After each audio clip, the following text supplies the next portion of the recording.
Blog Talk Radio. Boa noite, meus amigos. Estamos aqui de volta, como sempre, com uma variedade de assuntos que ultrapassa a própria duração do nosso programa. Vou começar aqui com uma carta do Antônio Carlos de Oliveira, que me diz o seguinte: sempre que posso, acompanho com sincero interesse o seu talk show das segundas-feiras. Por isso gostaria que o senhor me respondesse o seguinte: se a mentalidade conservadora baseada no protestantismo foi a ideologia que fermentou as cabeças dos primeiros pais da América e assim formou as bases para a implementação prática que levou os Estados Unidos à condição de país mais próspero e livre do planeta, como, portanto, poderíamos fundar essas mesmas bases no Brasil se este país não possui a requerida e necessária tradição protestante para poder incutir aqui uma mentalidade conservadora? Me parece claro que o catolicismo não é lá muito bom de capitalismo nem de liberdade. As tiranias prosperam com mais facilidade em países de tradição católica. Antônio Carlos, essa informação não é totalmente verdadeira. As três piores tiranias conhecidas no século XX, que foram o nazismo, o comunismo soviético e o comunismo chinês, nenhuma das três foi um país católico. Tá certo? A Alemanha é um país protestante, maioria protestante.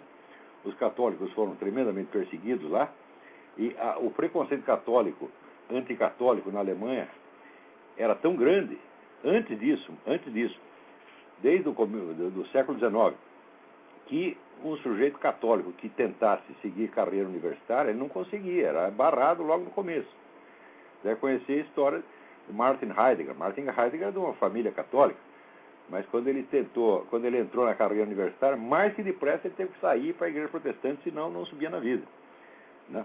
A Rússia é de tradição ortodoxa, que está rompida com a igreja católica desde o século VIII. Tá certo? E a China é um país de tradição confuciana e parcialmente taoísta. Quer dizer, o catolicismo não tem absolutamente nada a ver com isso, né? As condições que propiciaram o surgimento dessas ditaduras, ditaduras de curta duração, na verdade, e que não são totalitárias, na América Latina, são outras que não têm nada a ver com a Igreja Católica, né? Eu acho que tanto o protestantismo quanto o catolicismo são perfeitamente adaptáveis, né, às condições do capitalismo. Existe algum problema aí com relação à doutrina social da Igreja que eu discuti num artigo chamado Cristianismo e Capitalismo. Eu vou achar esse artigo, é antigo já, que saiu na antiga revista Bravo, onde eu comento algumas dificuldades que existem, mas são coisas superficiais, facilmente consertáveis. É isso. Agora, o que tem que parar mesmo é a briga entre as religiões cristãs. Isso aí só serve para atrapalhar. Quer dizer, se você quer me ver mudar de personalidade, que nem o médico monstro, daí começar a espumar, aparece dois dentes, assim começa a pingar sangue, tá certo? É chegar um negro protestante falando mal da igreja católica, católico falando mal da igreja protestante, ou um cara de uma igreja protestante falando mal do outro, e eu não aguento essas coisas, tá entendendo? Inclusive, por eu ser um partidário intransigente da unidade cristã, eu entendo que existem divergências doutrinais insanáveis. Mas por que nós temos que resolver todas as divergências? Por que nós não podemos deixar algumas delas para Deus resolver no juízo final? Por que nós temos que entender tudo e ser capaz de responder todas as perguntas? Por que nós não somos capazes de conviver com pessoas que nós não entendemos? Não é isso? Né? Por exemplo, se eu fosse esperar entender minha mulher e meus filhos, tá entendendo?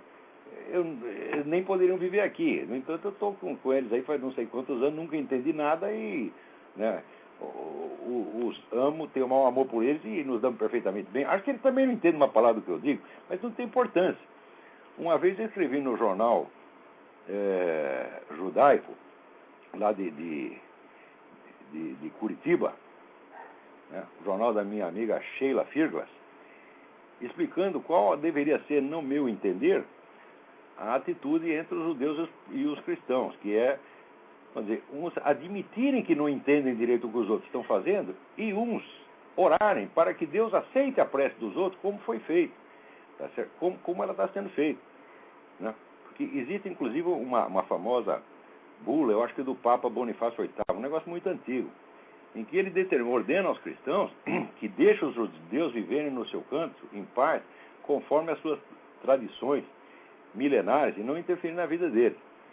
Ora, se isso vale para os judeus, vale muito mais ainda entre as próprias igrejas cristãs. Quer dizer, deixa a outra em paz, ore pelos seus irmãos, tá certo? Se eles tiverem errado em alguma coisa, ora, meu Deus do céu, eu não acredito que ninguém vai para o inferno por ter um pequeno equívoco doutrinal, tá certo?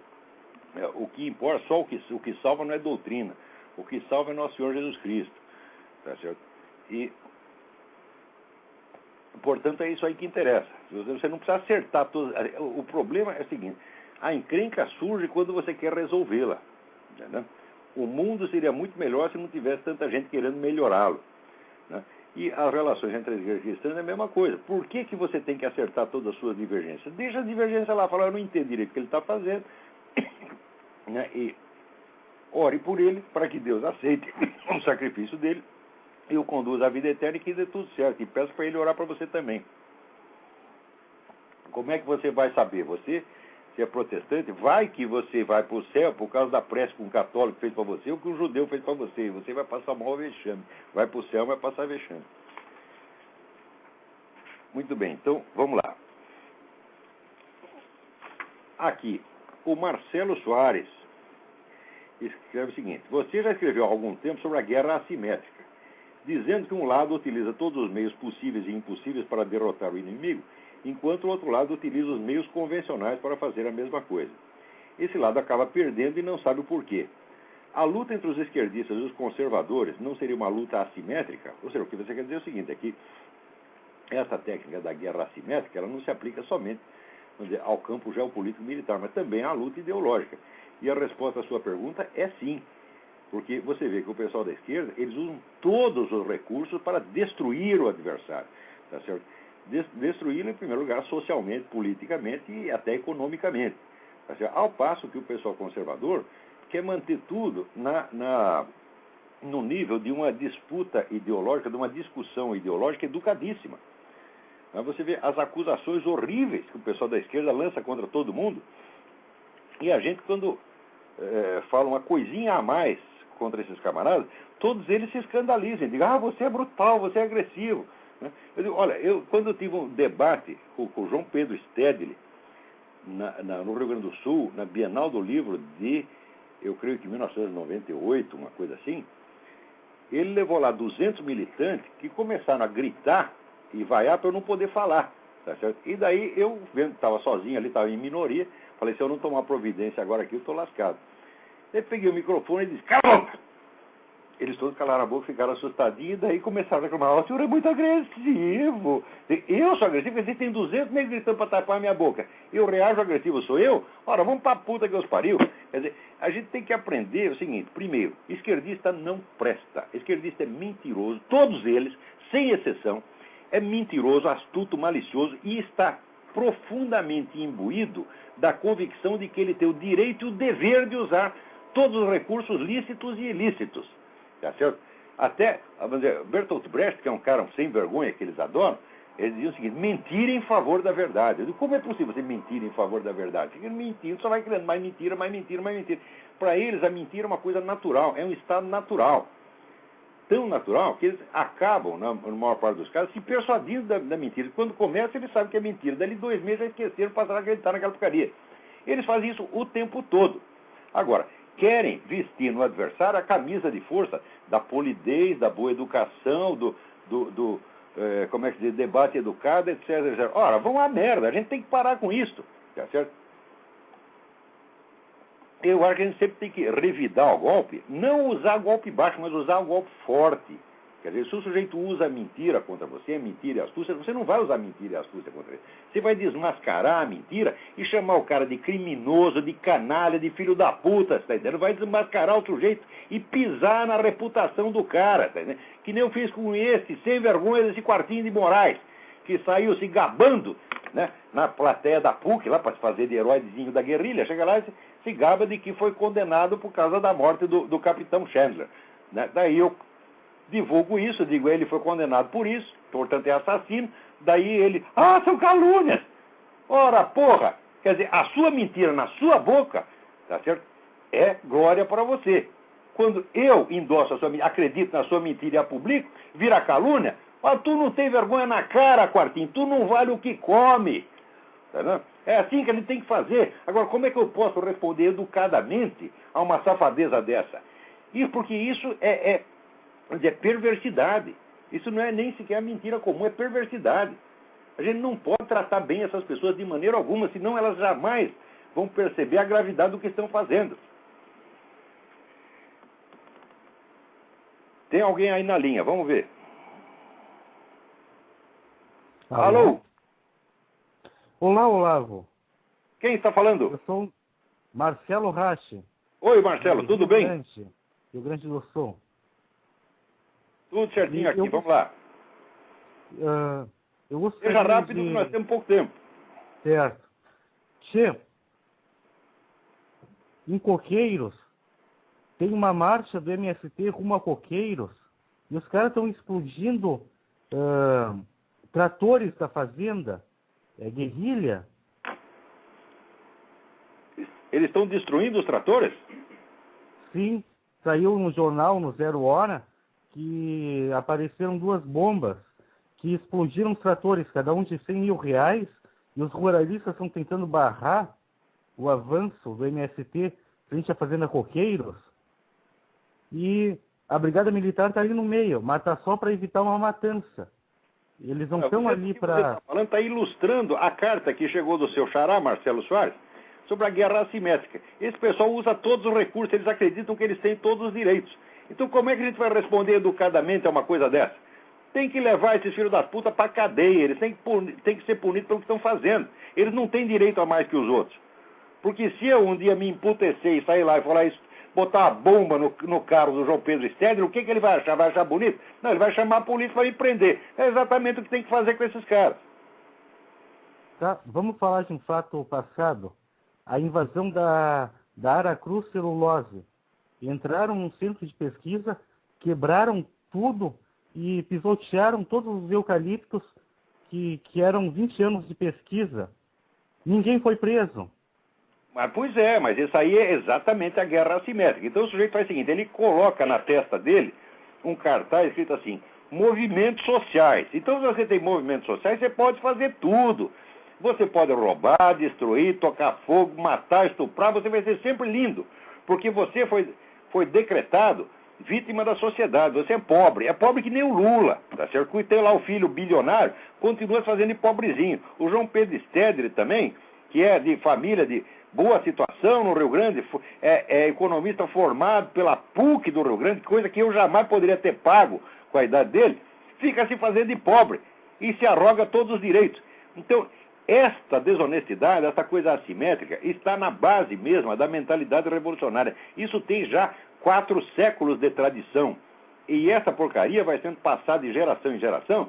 Cada um inventa novos truques, mais sórdidos que o do anterior, sempre se fazendo, vamos dizer, de defensor do que existe mais belo, elevado e puro no mundo.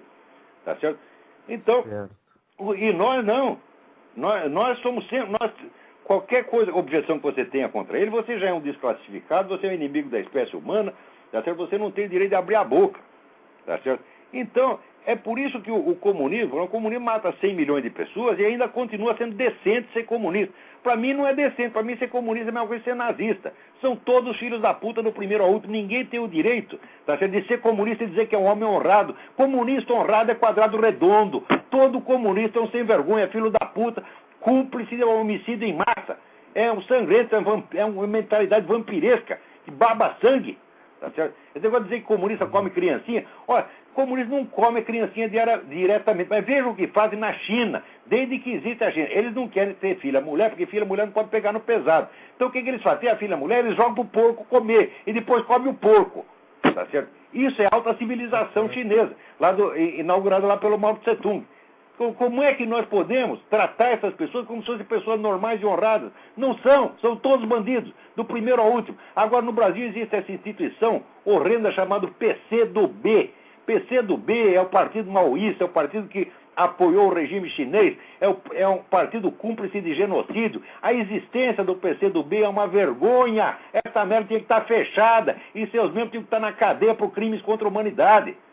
Tá certo? Aliás, crimes contra a humanidade. O seu Luiz Inácio Lula da Silva tinha que estar na cadeia por crimes contra a humanidade. Por quê? Porque ele fica afagando a cabeça das Farc, enquanto as Farc ficam treinando uma do PCC e do Comando Vermelho para matar dezenas de milhares de brasileiros por ano. Tá certo? Sim. E o homem tratando as Farc como se fosse uma organização digna e honrada. Isso aí, soma tudo, isso é crime contra a humanidade, meu Deus do céu. Agora, não adianta acusar o Lula de, ele desviou dinheiro, não sei o que. Quando o camarada é cúmplice de genocídio, cúmplice de homicídio em massa, você não precisa dizer que ele é ladrão também, você está entendendo? Porque senão fica aquele negócio de condenar o Al Capone porque sonegou imposto. Isso é uma vergonha, você faz isso quando você não tem prova do crime. Mas a prova da cumplicidade do Lula com a Farc existe. Está assinada por ele foi presidente fundador do Foro de São Paulo e toda hora está passando a mão na cabeça desses filhos da puta. Tá certo? E a gente ainda querem que a gente responda isso educadamente. Não tem educação. Ter educação com uma coisa dessa é uma blasfêmia. É você colocar a regra de polidez acima da verdade. Eu jamais farei isso. Você está entendendo? Porque eu duvido que no juízo final, nosso Senhor Jesus Cristo vai me imputar a falta de educação. Diz, tu vai para o inferno porque você falar palavrão. Tá certo? Ao contrário, quem diante de uma coisa dessa não fala palavrão, esse aqui será condenado. Tá certo? Por omissão. Porque a gente tem que falar das coisas no tom que a gravidade delas exige. E falar palavrão para isso é até educação demais. Tá certo? Porque eu acho que esse pessoal não merece nem ouvir palavrão, merece tapa na cara, cuspida no olho, tá certo? E ser jogado numa cela de prisão para apodrecer lá o resto da vida. É o lugar de todos esses caras, de todos esses cúmplices de genocídio. Bom, eu gostaria de falar um pouco. Nós não temos mais tempo para esse assunto. Tudo bem. A mensagem do MST já foi dada. Obrigado pela participação. Liga a semana que vem novamente. Certo. Obrigado. Vamos lá, agora tem um monte de assuntos aqui. Olha, aqui tem umas perguntas interessantes mandadas pelo Davi Carvalho. Ele mandou 3 perguntas. 1. O senhor pode comentar sobre o relatório Kinsey no programa? Alguma denúncia do relatório foi publicada em português? Meu filho, nada se publica em português, tá certo? Em português só se publica merda. O movimento editorial brasileiro, tá certo? É puro tráfico de drogas, você tá entendendo? Agora, quando você precisa de informação mesmo, tu tem que saber pelo menos 3 línguas. Tem que saber espanhol, inglês e francês. Senão você não vai saber de nada do que se passa no mundo. Tá certo? Agora, sobre o relatório Kinsey, vocês têm que ler este livro aqui. Kinsey, Crimes and Consequences. Escrito pela doutora Judith, com TH, J-U-D-I-T-H, A. Reisman, R-E-I-S-M-A-N. Tá certo?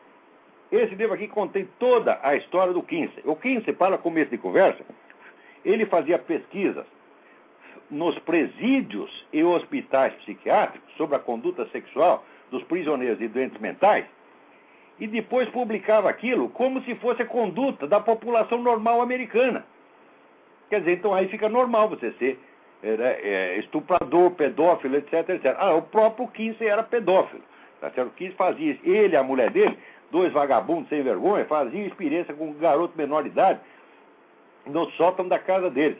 Mais ainda, eles acharam um sujeito que era um pedófilo, ex-nazista, ex-oficial nazista, tá certo? Que era, vamos dizer, pedófilo praticante. Então eles contrataram o sujeito e pagaram dinheiro para ele, depois das suas experiências com os garotos, ele fazer relatórios de como é que ele sentiu, como é que o garoto sentiu. Quer dizer, isso aí é cumplicidade com o crime, porque você tem que, quando você sabe que o sujeito está lá estuprando um menino, você não tem que pedir relatório para ele, você tem que denunciar o nego para a polícia. Então, o lugar desse Kinsey era na cadeia. E, infelizmente, enquanto ele viveu, não foi possível mandá-lo para a cadeia, porque essas coisas todas foram reveladas um pouco tarde. Tá certo? Algumas já sabiam em vida dele, mas o pessoal se acovardou e não quis botar a boca no mundo. Então, quem fez isso foi a doutora Judith, que é uma pessoa benemérita, pela qual eu tenho o maior respeito. Peraí, tem alguém na linha, mas eu ainda estou respondendo aqui as perguntas do Davi Carvalho. Tem mais 2 perguntas. Né? 2. O senhor pode comentar sobre a crítica ao melhor dos mundos, de Leibniz, que há no Cândido de Voltaire? Voltaire não entendeu uma palavra de Leibniz. Uma palavra de Leibniz. Tá certo? O que ele disse foi que na esfera, vamos dizer, metafísica, considerando os vários universos possíveis, tá certo? Deus não faria o pior, tá certo? Mas quando Leibniz falava o possível, ele levava em conta uma distinção que ele falava entre os possíveis e os compossíveis. Possível é aquilo que é possível abstratamente em si, mas compossível é aquilo que é possível ao mesmo tempo. Agora você imagina os milhares, bilhões de condições simultâneas que têm que estar em vigor para que esse universo exista. Então, nessa combinação, Leibniz diz, não seria possível, tá certo? Deus ter inventado uma combinação melhor do que esta. Daí, Leibniz, Voltaire, que não entendia nada de filosofia, tá certo? Que era um semi-analfabeto de filosofia, a única coisa que ele estudou foi a filosofia de Newton. Tá certo? O resto, quase tudo que ele escreveu sobre filosofia, é tudo besteira. Voltaire era um amador, tá certo? Era um bom jornalista, afinal de contas, escrevia gostosinho. Era uma espécie de Luiz Fernando Veríssimo com um pouco de gênio, tá certo?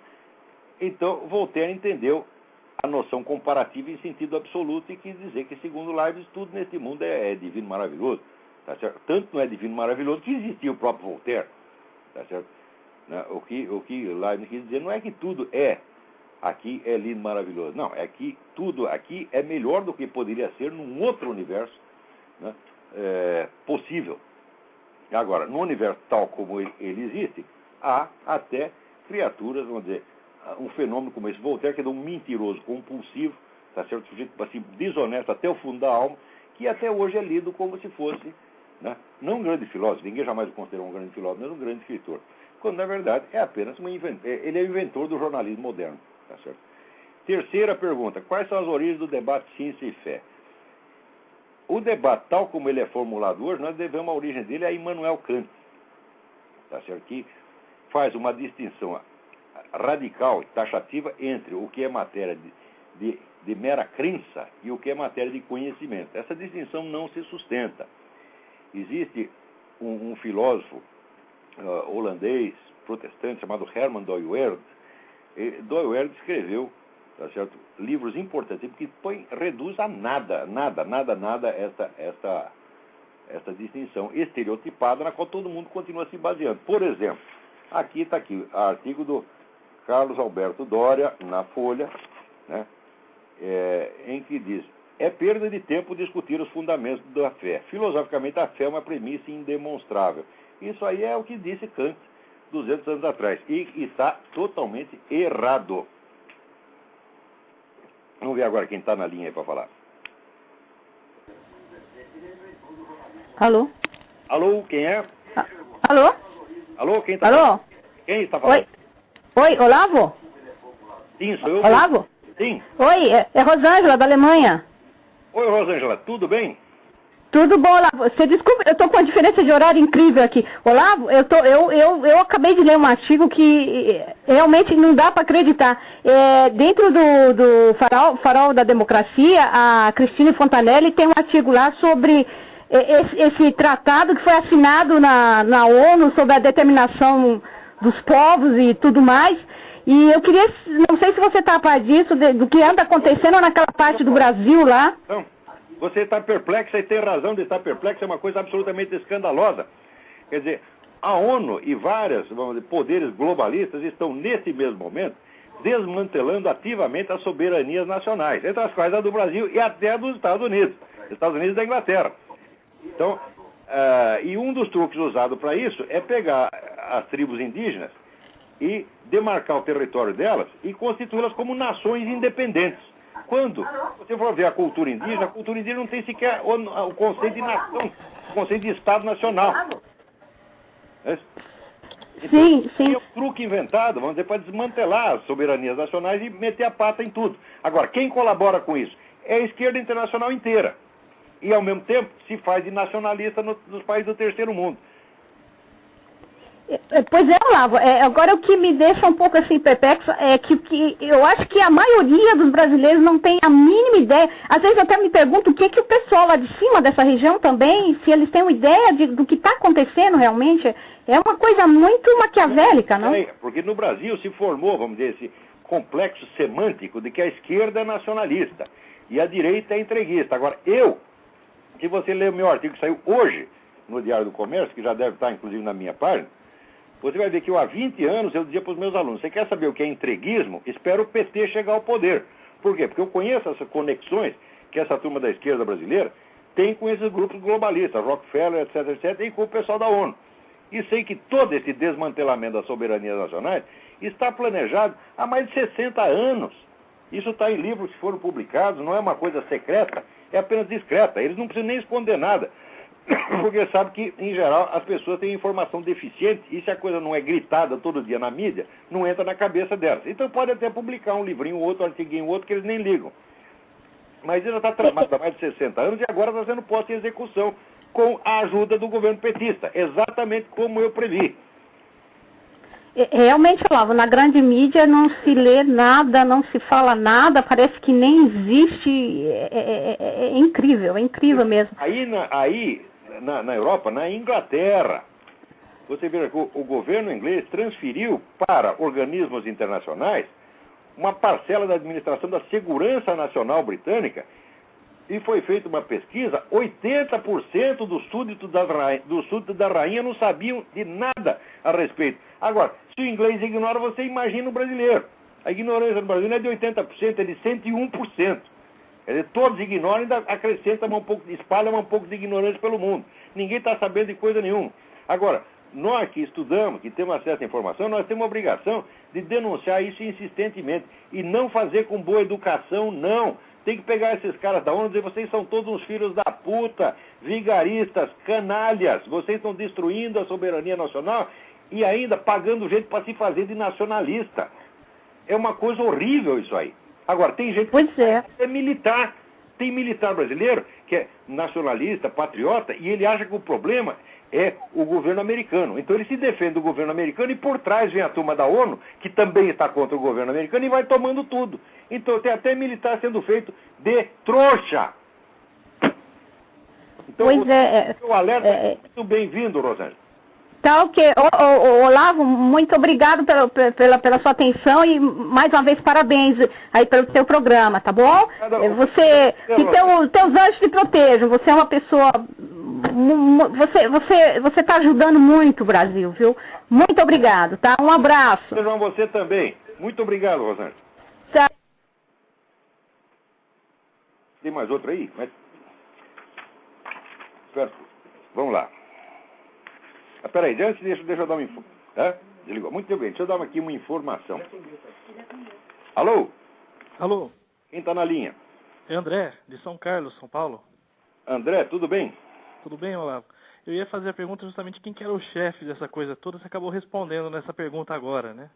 Ah, sim. Interesses aí da Fundação Rockefeller e outros aí, né? Pois é, tudo isso é uma imensa sacanagem. Isso não se... Vamos ver... no Brasil existe televisão, rádio, jornal, tudo só para esconder. Uhum. Né? Antigamente tinha um jornalista famoso no Brasil chamado Gondim da Fonseca, que ele dizia o seguinte: o jornal ganha pela notícia que não publica. Mas isso antigamente era uma exceção, era um exagero, a figura de retórica que ele usou. Mas hoje, isso é 100% verdade.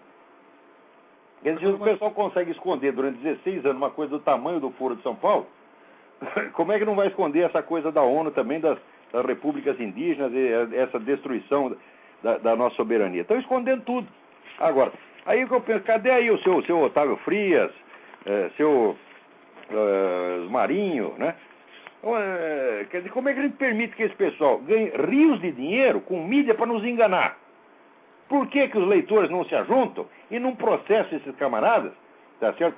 Não fazem queixa na delegacia do consumidor? Porque eu acho que se um jornal anuncia cobertura isenta e depois ele esconde tudo o que está acontecendo e só noticia o que interessa, ou ao seu dono, aquela putada comunista da redação, tá certo? Ele está cometendo uma infração ao Código do Consumidor. A essa altura já deveria existir milhares de queixas na delegacia do consumidor contra a Folha, contra o Globo, contra toda essa gente, que não estão cumprindo a sua missão jornalística. Eu me lembro que a Folha uma vez noticiou atrocidades cometidas contra cristãos na China, porque eu insisti, eu pessoalmente escrevia toda semana, 2 ou 3 vezes para o Otávio Frias, enchendo o saco dele. Como é? Vai noticiar, não vai noticiar, não vai noticiar. Daí ele, para se livrar de mim, publicou, uma vezinha. Agora, essa coisa, por exemplo, de Guantánamo, tá, a prisão de Guantánamo, onde ninguém foi morto, ninguém foi agredido, onde o máximo que fizeram foi botar calcinha na cabeça do soldado muçulmano, ele se sentiu muito humilhado, tá certo? Guantánamo saia todo dia, horrores em Guantánamo. Como horrores?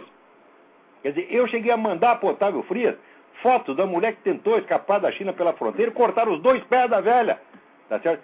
Isso não escandaliza eles. Agora, porque botou a calcinha na cabeça do muçulmano, está todo mundo se fazendo de coitado. Então, é para isso que existe essa merda chamada mídia no Brasil. Não é mídia, é mírdia. Né?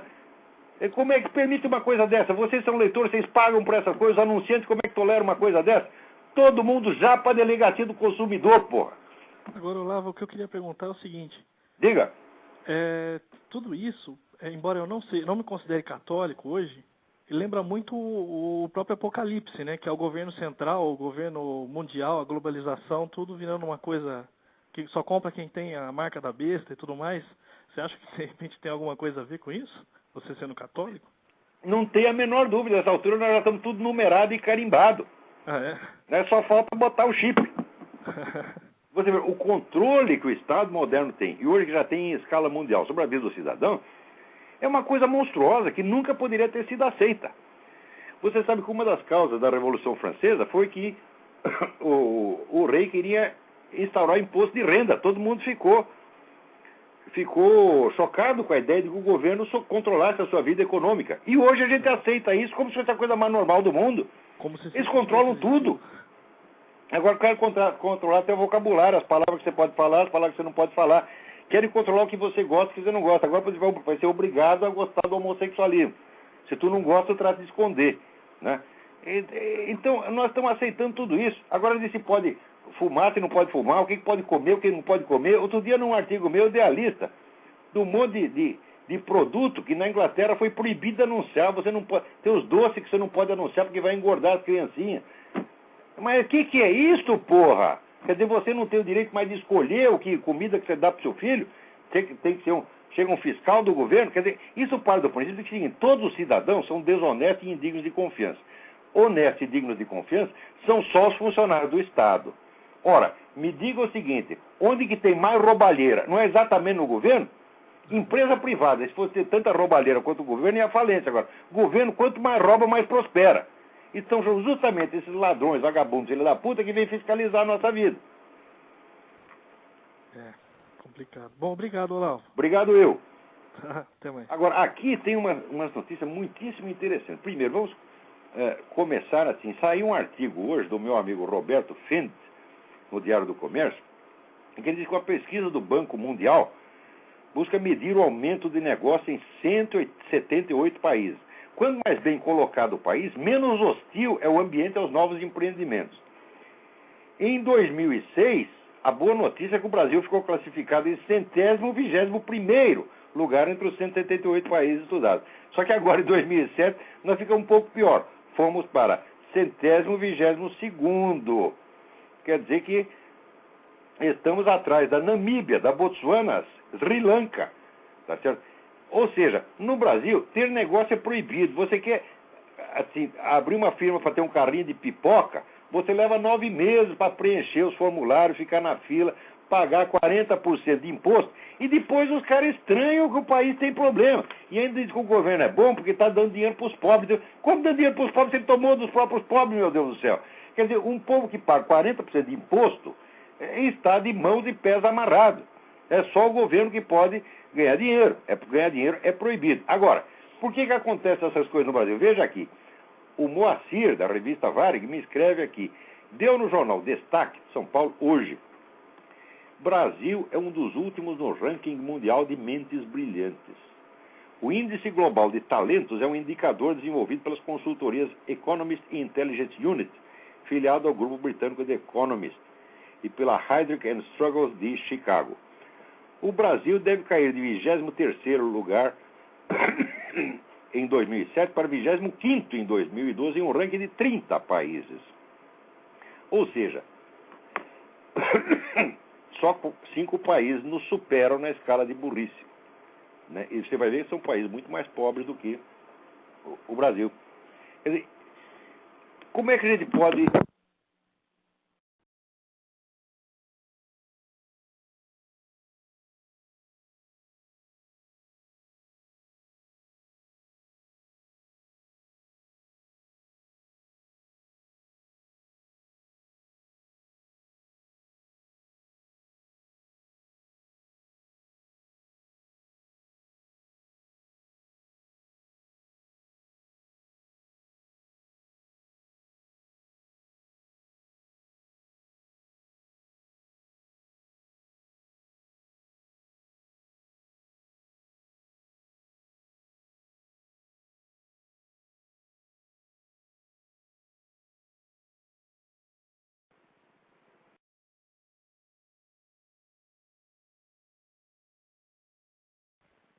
Então, estamos voltando ao ar, aí houve um problema. Então, eu estava comentando aqui a notícia que foi enviada pelo Moacir da revista Varig, de que no ranking mundial das chamadas mentes brilhantes, o Brasil está caindo de 23º do 23º lugar para o 25º numa escala de 30 países. Quer dizer, nós estamos vencendo no campeonato de burrice.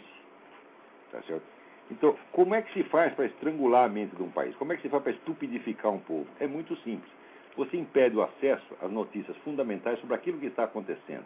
Quer dizer, quando os fatores reais, fundamentais, que determinam a sua vida não podem ser discutidos, então você só começa a discutir sobre coisas, vamos dizer, sobre assuntos padronizados, sobre estereótipos, e você vai se afastando cada vez mais da realidade. Isto é a receita certa do emburrecimento. Quer dizer, você só fala do que não está acontecendo. Tá certo? Então, quando você lê os jornais brasileiros, ouve notícias na TV, ouve até os debates acadêmicos, você vê que nada, por exemplo, não se fala de Foro de São Paulo, tá certo? Não se fala do parque, não se fala vamos dizer, da cumplicidade entre o governo e as organizações criminosas que estão matando brasileiros. Você não pode falar da realidade. Então, você pode falar do quê? Há debates educadíssimos no Congresso, ou assuntos de economia e administração. Em suma, é só coisa superficial. Põe 20 anos desse sistema, você vai ver como a inteligência nacional cai. Quem está na linha aí? Alô? Alô? Olavo. Sim. Olavo. É o Flávio. Tudo bem, Flávio? Tudo bem. Eu entrei pelo Skype, eu não estou conseguindo te acompanhar em tempo real. Eu não sei se a pergunta que eu tenho que fazer talvez esteja um pouco fora do contexto. Vamos lá. A respeito dos métodos contraceptivos. Diga. Olavo. Estou ouvindo perfeitamente. Faça a sua pergunta. É a respeito sobre os métodos contraceptivos. Existe para algum católico algum método contraceptivo ou algum método para casal, né, casado, ou tem que ser, existe algum... Que eu saiba não existe, tá certo? Mas esse negócio ainda está em muita discussão. Agora, preste atenção, não está entre as minhas atribuições dizer às pessoas o que elas devem ou não devem fazer, você está entendendo? Porque na minha audiência tem pessoas que são católicas, pessoas que são protestantes, que é judeu, que é ateu, tem todo mundo, tá certo? E eu não sou um diretor de consciência, eu não sou um sacerdote, tá entendendo? Então a pessoa deve conversar com o seu diretor de consciência, com o sacerdote, e buscar orientação, tá certo? Eu, sinceramente, se me perguntar qual é a sua opinião sobre métodos contraceptivos, eu não tenho nenhuma porque eu não estudei o assunto, nem do ponto de vista médico, nem do ponto de vista moral, o suficiente para ter alguma opinião. E eu, se tem alguma coisa de que me orgulho, é de não ter opinião nenhuma sobre aquilo que eu não conheço. Então, eu não sou autoridade para falar desse negócio. Tá ótimo, tá básico e muito obrigado. Obrigado a você. Falou, tudo de bom. Falou. Você também.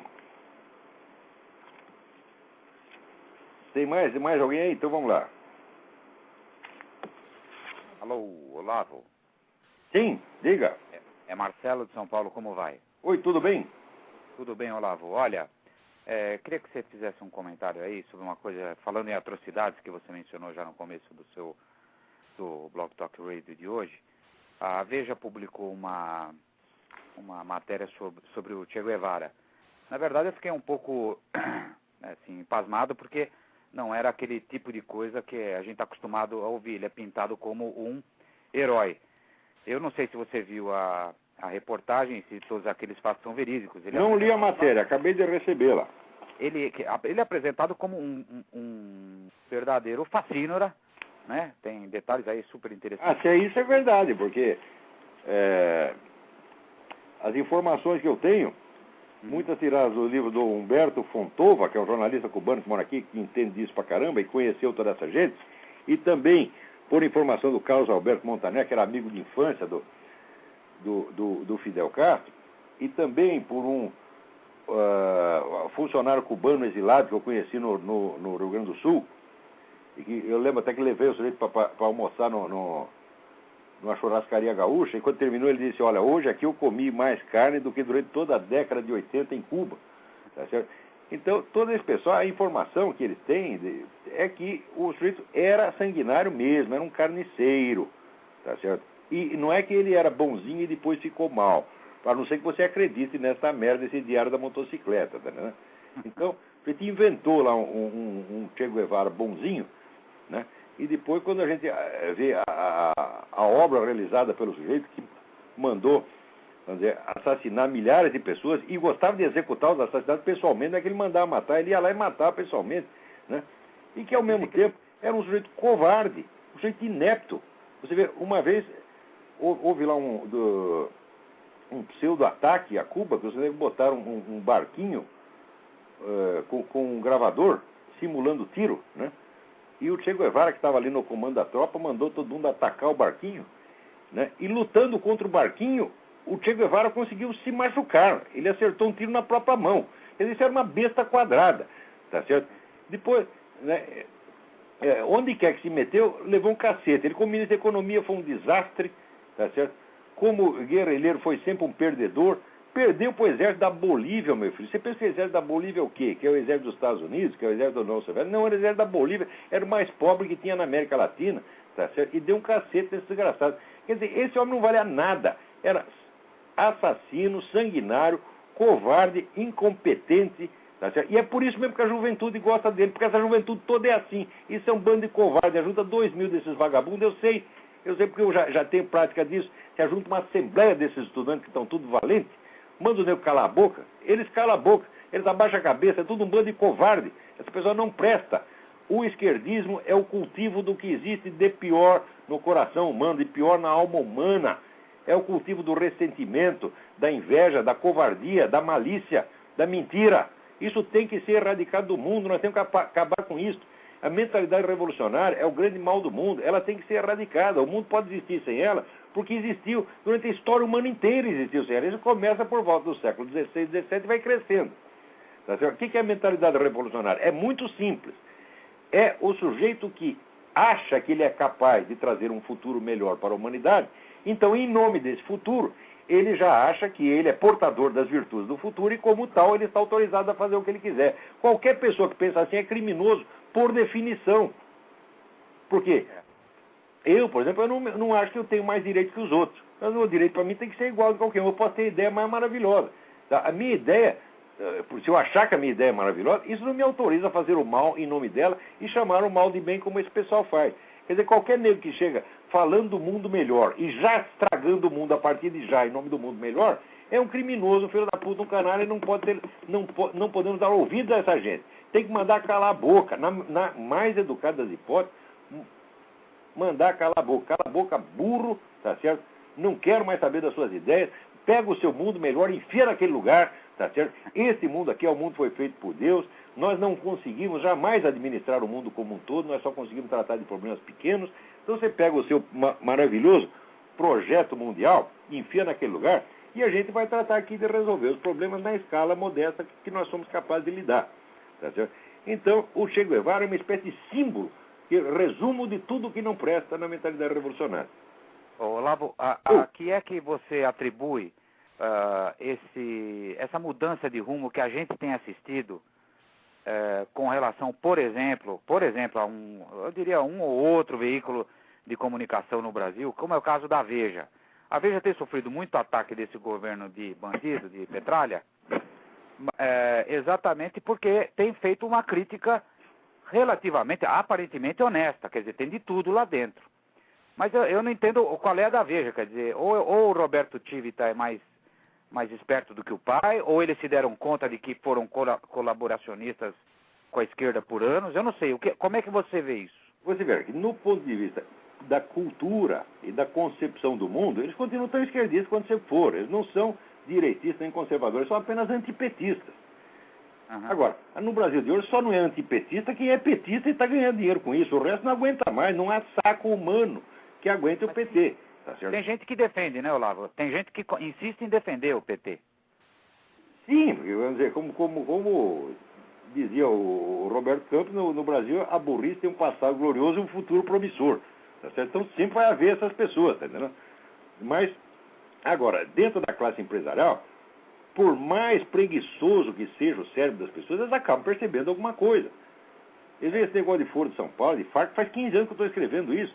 No fim de 15 anos, né, o cérebro do sujeito começa a se mover um pouquinho, né, lentamente, começa a emergir das sombras, né, como um sujeito que estivesse congelado na geladeira durante 40 anos, vai, né, daí você abriu a geladeira, ele começa a sair de lá, esboçar os primeiros movimentos, né, e começa a desconfiar, né, de que talvez haja uma ameaça de possibilidade, de suspeita, de hipótese, de que talvez esteja até acontecendo alguma coisa.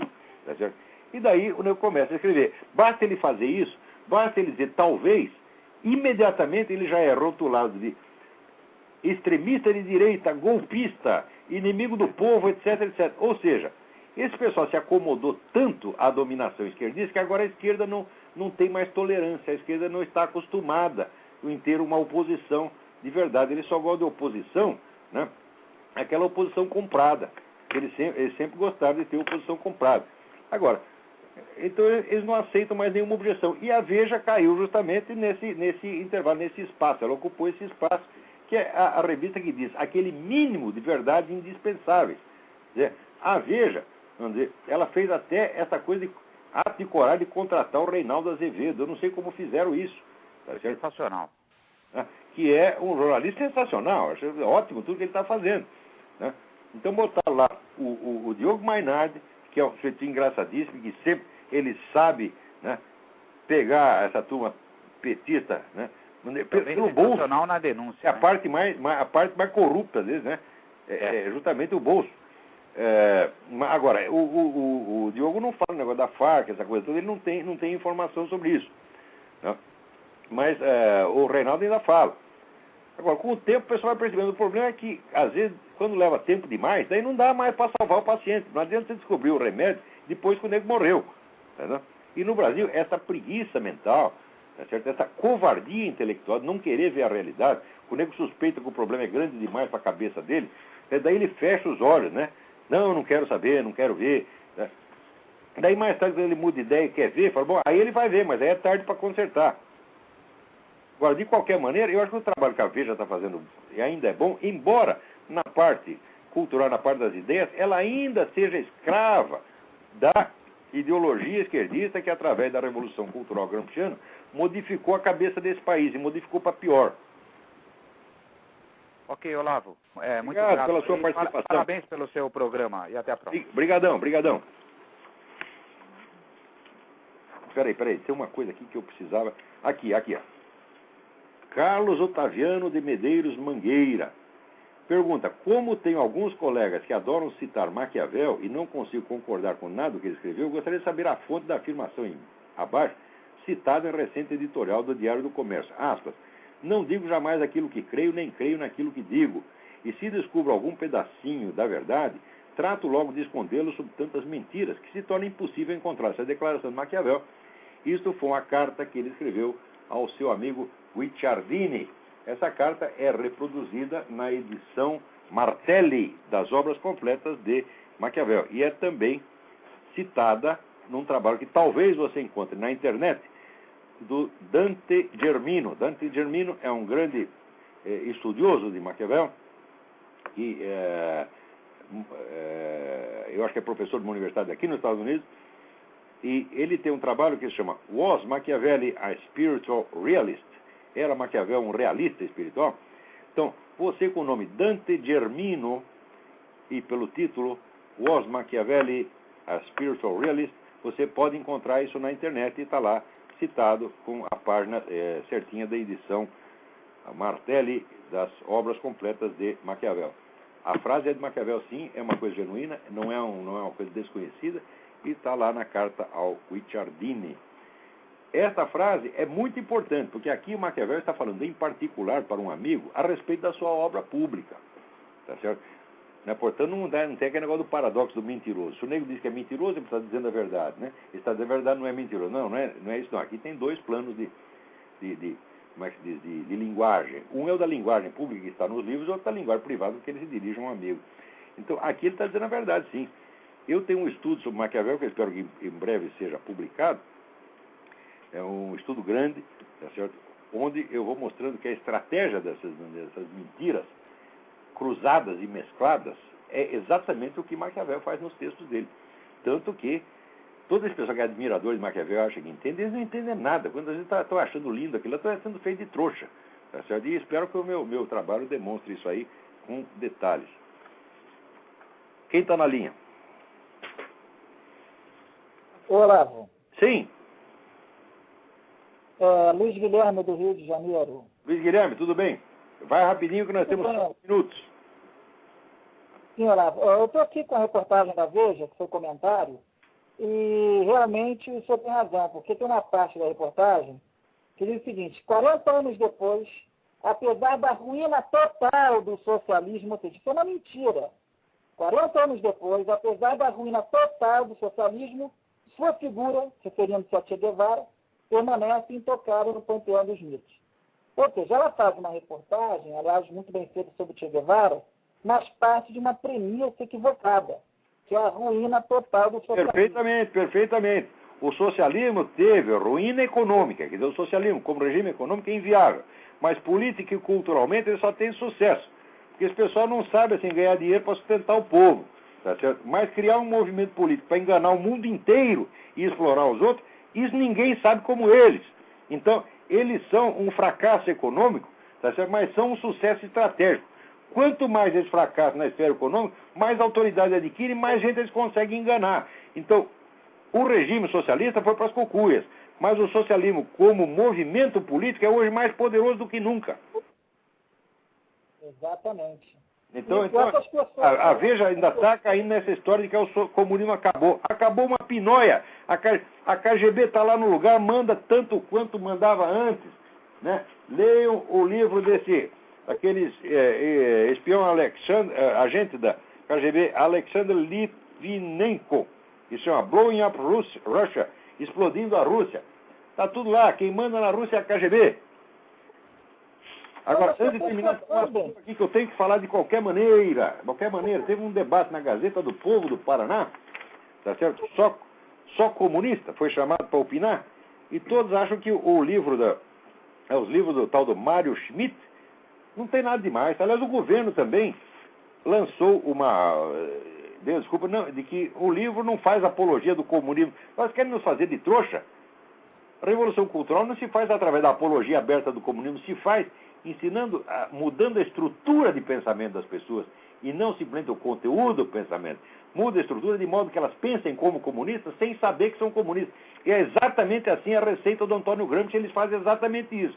Daí você diz que eles estão fazendo propaganda comunista, eles dizem, não, nós não falamos bem do comunismo. Não, você não falou bem do comunismo, você só ensinou as pessoas a raciocinar exatamente como o comunista quer que pense.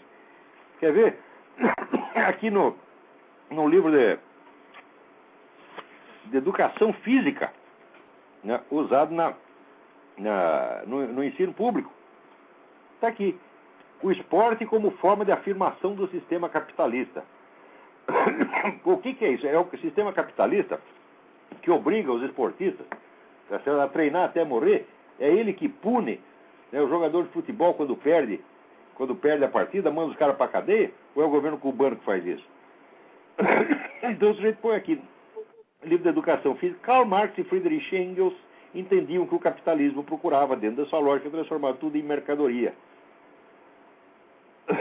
Até parece que é o capitalismo que vive do trabalho escravo, como viveu a Rússia o tempo todo, como vive Cuba até hoje e como ainda vive a China. E com isso, nosso tempo... Alô? Questão dos cubanos, eu estou achando um pouquinho estranho, porque o governo brasileiro teve 2 pesos e 2 medidas, ou seja, para 2 houve um tratamento. Isso é característico. O Lula não está sendo chamado de anestésico, é uma no cravo na ferradura, ele quer agradar todo mundo ao mesmo tempo. Nós não temos realmente mais tempo. Agora, então, muito obrigado a todos e até a semana que vem.